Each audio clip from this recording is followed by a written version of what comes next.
You know, so I feel like I'm kind of a unique, I have a unique experience in the fact that my oldest brother is 7 years older than I am, and then my middle brother is 5, and then I came along late.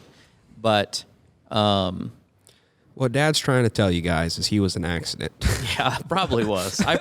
Lawrence's best accident he's ever had was That's right. you. That's right. That's what we like to tell you to make you feel better. Yep, build me up, build me up. But you know, essentially, there's a generation missing between me and my dad, and so that made for a very difficult upbringing.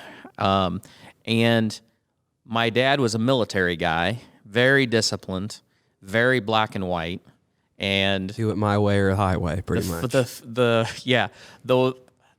sayings, just like you, my brothers, we can all just, if something happens, we'll all three, like on cue, just throw out a Lawrence saying, like, you know, the best job you can possibly do is not too good for me, and we're gonna do this, and there's 3 ways to do it: the right way, the wrong way, and my way. And we're going to do it my way. And I mean, it's just stuff like that. And as you can imagine, there was a lot of friction between between all of us. Keep going. And then when I came along, I had the benefit of watching both of those guys grow up. And I realized pretty young that the Trent, my brother Trent was the middle brother, and the Trent program didn't work very well because my dad would just steamroll him.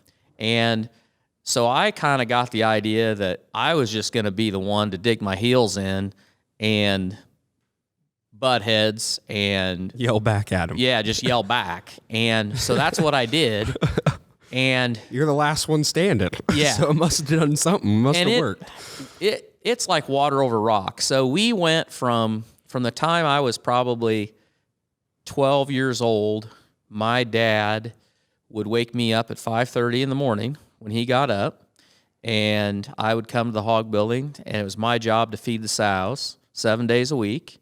I never had a curfew, but I got up every day to do that, and Didn't matter how hungover you were. You were there. It didn't matter, and you learned pretty fast that if you were going to do anything like that, you did it early, and you didn't do it really late because you were going to pay for it, which pretty smart in hindsight. Pretty smart on his part. I should have done that with Sawyer more than what I did, but we hated each other. I mean, I can't say that he hated me, but I hated him. I mean, we had a lot of bad Battles. But you know, That's kind of part of farming, though. it is.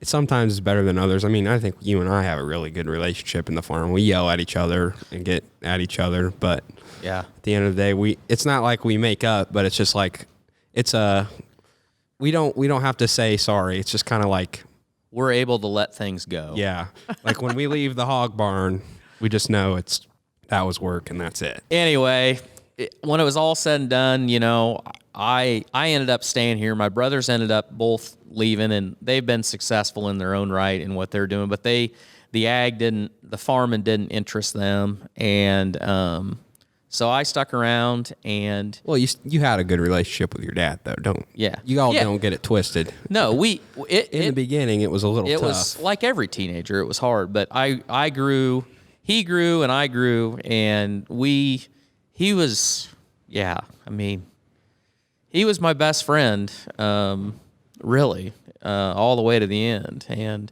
that's a great, you know, I was just lucky to have him as long as I did because he was 99. So he died in 18. So that's been 3 years ago.